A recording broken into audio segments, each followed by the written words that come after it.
আসসালামু আলাইকুম রহমতুল্লাহি আবরকাতুহু। সম্মানিত দর্শক, সেনাপ্রধান জেনারেল ওয়াকারুজ্জামানের বক্তব্যটি এখন সামাজিক মাধ্যমের যে ভাইরালের ট্র্যাক রেকর্ড রয়েছে, সেই সকল ট্র্যাক রেকর্ড ইতিমধ্যে ভঙ্গ করে ফেলেছে। তার বক্তব্য ভাইরাল হওয়ার পেছনে অনেকগুলো কারণ রয়েছে। এই সময়টিতে বিডিআরের হত্যাকাণ্ড নিয়ে একটা তদন্ত চলছে এবং তদন্ত কমিটির যিনি প্রধান জনাব ফজলুর রহমান, তার ভারত বিরোধিতা এবং তিনি বলা হয়ে থাকে যে ইসলামী মাইন্ডেড একজন জাদ্রেল জেনারেল। জামাতের সঙ্গে তার সম্পর্ক আছে কিনা জানি না, তবে ইসলাম নিয়ে তার যথেষ্ট পড়াশোনা আছে। কেউ কেউ বলেন তিনি মাদ্রাসায় পড়াশোনা করেছেন, কিন্তু আপাতমস্তক একজন দক্ষ, জেদি, অভিজ্ঞ এবং সফল একজন জেনারেল।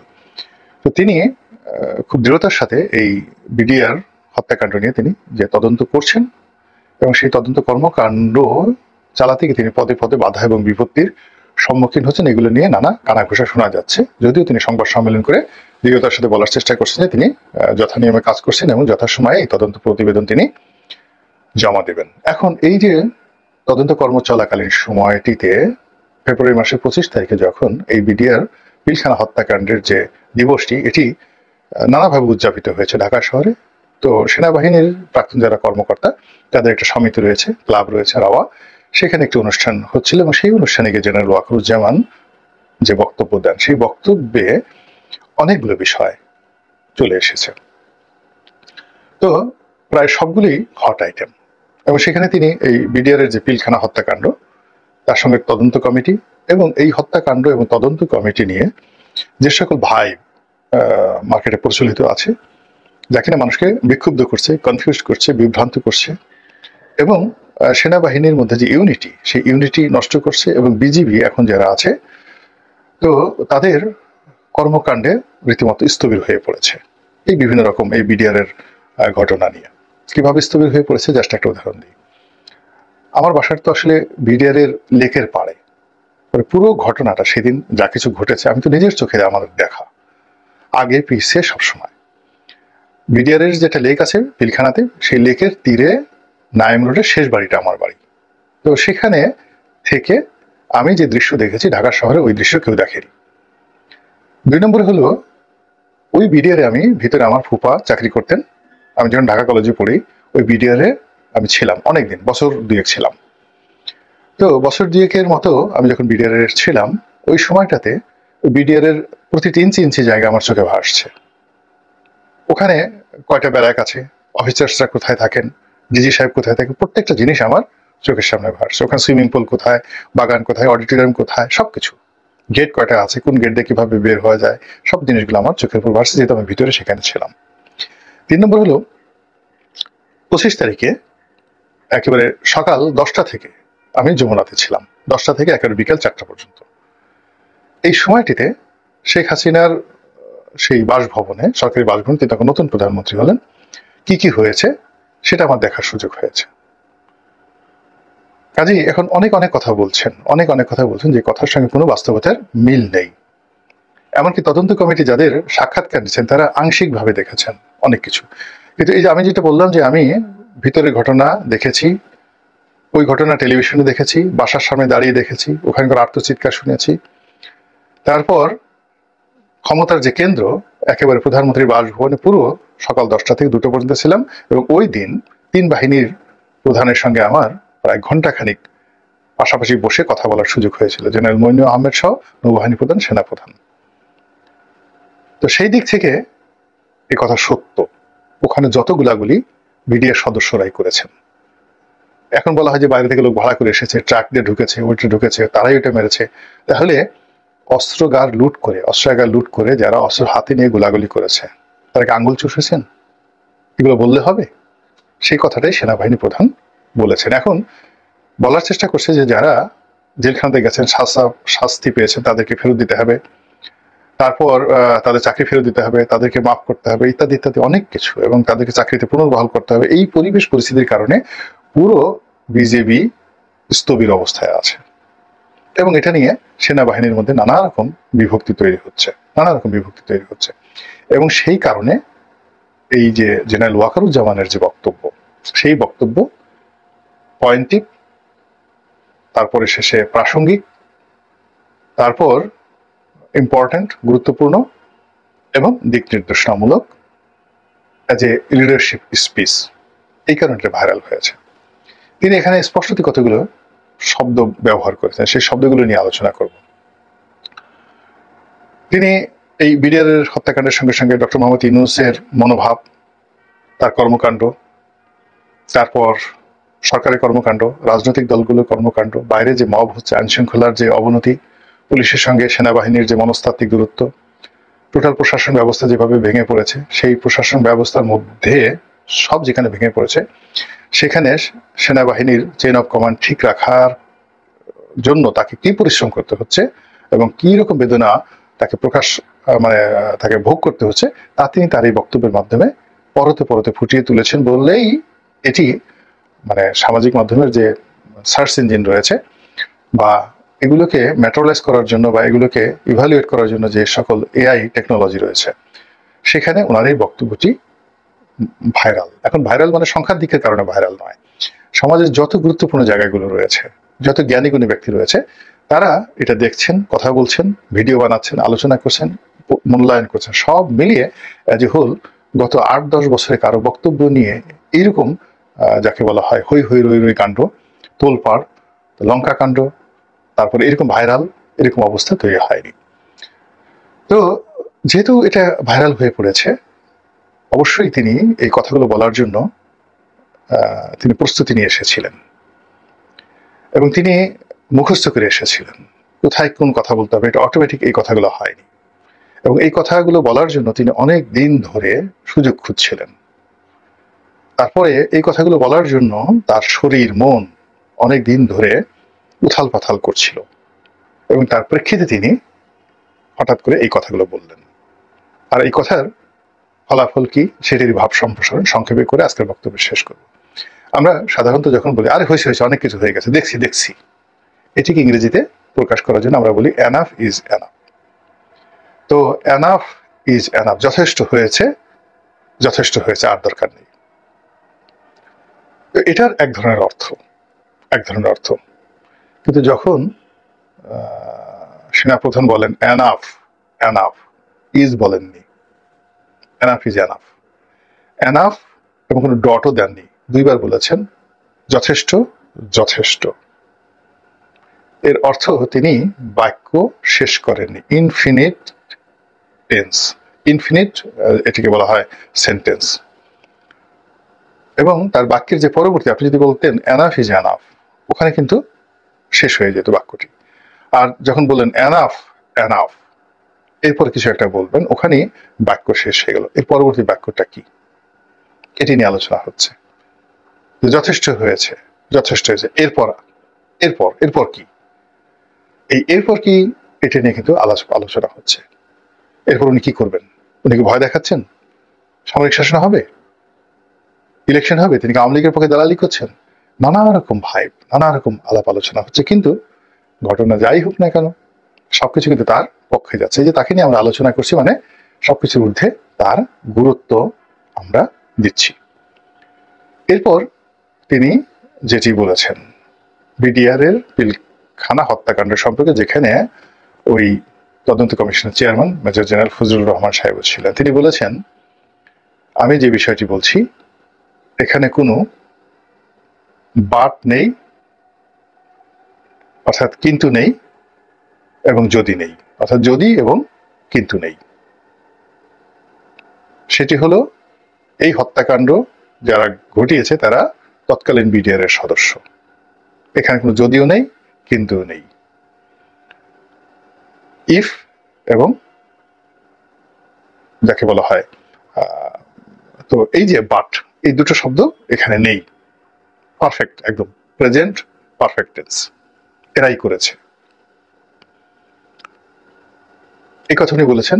সেকেন্ড থিং হলো এরপর আর আগানোর দরকার নেই, অর্থাৎ এই যে তারা হত্যাকাণ্ড ঘটিয়েছে, তারপর তাদের বিচার হয়েছে, তারা সাজাপ্রাপ্ত হয়েছে, দ্যাটস অল। এই জায়গাতে ডট বসিয়ে দেন, ফুল স্টপ বসিয়ে দেন, দাড়ি দিয়ে দেন, এর সামনে আর এই বাক্য এগোবে না, এরপর থেকে নতুন ইতিহাস, নতুন ঘটনা তৈরি হবে। তো এইরকম যে পয়েন্টিভ কথা। এই কথাগুলো ইতিপূর্বে আমাদের বাংলাদেশে কোনো রাজনৈতিক ব্যক্তি, কোনো সেনাপ্রধান, কোনো জেনারেল কেউ বলতে পারেননি, কোনো অরাটর, কোনো বুদ্ধিজীবী বলতে পারেননি। তার এই যে খুব অল্প সময় যে এখানে কোনো যদি নেই কিন্তু নেই, জাস্ট ফুল স্টপ, এখানে একটা ফুল স্টপ বসিয়ে দেন, এই কথার যে গুরুত্ব এবং এই কথার যে ওজন এবং এই কথার যে হৃদম এবং এই কথার যে লাউডনেস, আপনি তার পক্ষে বলেন বিপক্ষে বলেন, সবকিছু স্পষ্ট।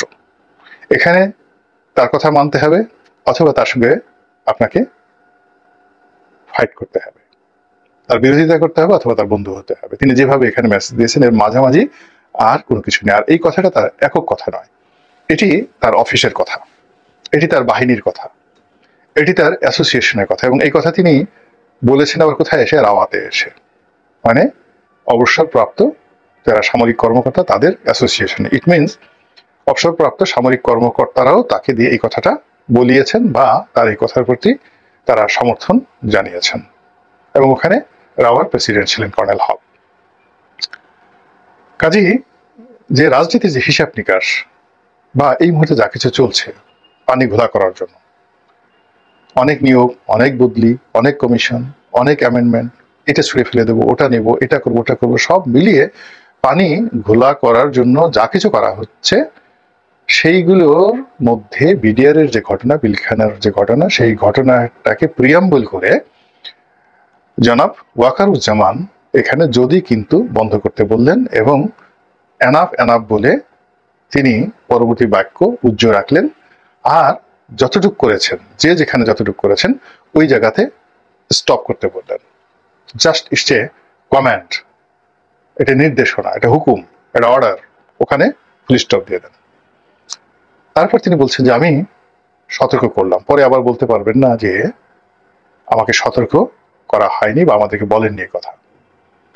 ইট মিনস তিনি এই কথা কাদেরকে বলেছেন? জনগণকে বলেছেন? নো, তিনি জনগণকে বলেননি। এই কথাগুলো বলেছেন তার সাবেক এবং বর্তমান সহকর্মীদেরকে, অর্থাৎ সেনা কর্মকর্তাদেরকে, যে এই যে বাংলাদেশে যা কিছু হচ্ছে এই বিষয়গুলো নিয়ে আমি আপনাদেরকে সতর্ক করছি।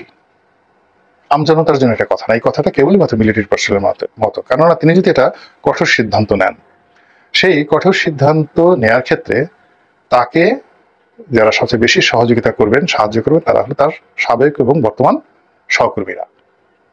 আর তাকে সবচেয়ে বিপদগ্রস্ত করতে পারেন, ক্ষমতাচ্যুত করতে পারেন তার বর্তমান এবং সাবেক সহকর্মীরা। তো কাজেই তাদের সঙ্গে যেন তার কোনো ভুল বোঝাবুঝি না হয়, এই জন্য তিনি কথার টোন অনেকটা ফ্রেন্ডলি স্টেজে, এখানে 4-5টা জায়গাতে তিনি কথা বলেছেন। কখনো কমান্ডিং বলেছে, কখনো ফ্রেন্ডলি, কখনো আশা দেখিয়েছেন, আবার কখনো নেতার মতো তিনি কথা বলেছেন, যে সে লিডারের মতো কথা বলেছেন, আবার কখনো যাকে বলা হয় আরো অনেক কিছু, সেই অভিব্যক্তি নিয়ে তিনি কথাগুলো বলেছেন। তো সেই কথা বলতে গিয়ে তিনি বলেছেন যে আপনারা সতর্ক হন, বি কেয়ারফুল। আর আমি যদি এই কথাগুলো আপনাকে না বলি, সতর্ক না করতাম, একদিন আপনারা বলবেন যে আপনারা সতর্ক করেননি, আপনি আমাদেরকে কোনো কিছু না বলে, সতর্ক না করে হঠাৎ করে এত বড় একটা সিদ্ধান্ত নিলেন কি করে। ওই জায়গাটি তিনি বন্ধ করে দিলেন। তারপর সিভিল সোসাইটিতে তাকে নিয়ে যে আলাপ আলোচনা হচ্ছে সেটা হলো তিনি ডক্টর মোহাম্মদ ইউনূস সাহেবের সঙ্গে যে দেখা সাক্ষাৎ করেছেন, তিনি সেখানে বলেছেন যে ডক্টর ইউনূসের সঙ্গে বা ডক্টর ইউনূসের সঙ্গে আমার কথা হয়েছে। লোকজনের বক্তব্য, তিনি তো আন্ডার ডক্টর মোহাম্মদ ইউনূস, তিনি তো প্রতিরক্ষা মন্ত্রণালয়ের দায়িত্বে নিযুক্ত উপদেষ্টা, মানে প্রধানমন্ত্রীর দায়িত্ব প্রাপ্ত ব্যক্তি। আর ব্যক্তিত্ব দিক থেকে, বয়সের দিক থেকে তিনি প্রধানমন্ত্রী, সাবেক প্রধানমন্ত্রী শেখ হাসিনার চাইতেও অনেক অনেক সিনিয়র এবং আন্তর্জাতিকভাবে ফেমাস। তো যেখানে শেখ হাসিনাকে তিনি মাননীয় প্রধানমন্ত্রী বা মাননীয় শেখ হাসিনা এইভাবে বলেন, তো সেখানে তিনি ডক্টর মোহাম্মদ ইউনূসকে নিয়ে কেবলই মাত্র কোনো বিশেষণ যোগ না করে কেবলমাত্র ইউনূস শব্দ বা ডক্টর ইউনূস বলেছেন, এটি নিয়ে সবাই বিতর্ক করার চেষ্টা করেছে। এর মধ্যেও কিন্তু খেলতামশা আছে। খেলতামশা আছে, আপনি লক্ষ্য করবেন যে সম্মান পেতে হলে সম্মান দিতে হবে। এখন ডক্টর মোহাম্মদ ইউনূসের সঙ্গে ওয়াকারুজ্জামান সাহেবের একটা মনস্তাত্ত্বিক দূরত্ব তৈরি হয়ে গেছে অনেক আগে, এটা আমরা সবাই জানি। যখন তিনি 18 মাসের মধ্যে নির্বাচন হতে পারে এরকম একটি বক্তব্য দিলেন, তখন কিন্তু ডক্টর মোহাম্মদ ইউনূসের অফিস থেকে হই হই রই রই করে সবাই তাকে একেবারে রীতিমতো অপদস্থ করে ফেলল। দ্বিতীয়ত, ডক্টর মোহাম্মদ ইউনূসও তিনি যে কথাগুলো বললেন, ঘুরালেন পেঁচালেন, বক্তব্য দিলেন, তাতে করে রীতিমতো মিস্টার ওয়াকারুজ্জামান একটা বিব্রতকর অবস্থার মধ্যে পড়লেন। ফলে এর পরবর্তীতে দেখা গেল যে তিনি তার সঙ্গে দেখা করেছেন এই ঘটনার পর, অর্থাৎ এই যে ওয়াকারুজ্জামান সাহেব যে কথাটা বলেছেন সেই কথা নিয়ে ডক্টর মোহাম্মদ ইউনূস বিতর্ক করার পর তিনি যেই কবেরই দেখা করেছেন, তাদের মধ্যে ঠিক সেই আগের সেই সুসম্পর্কটি দেখা যায়নি, সেই সম্পর্কটি দেখা যায়নি।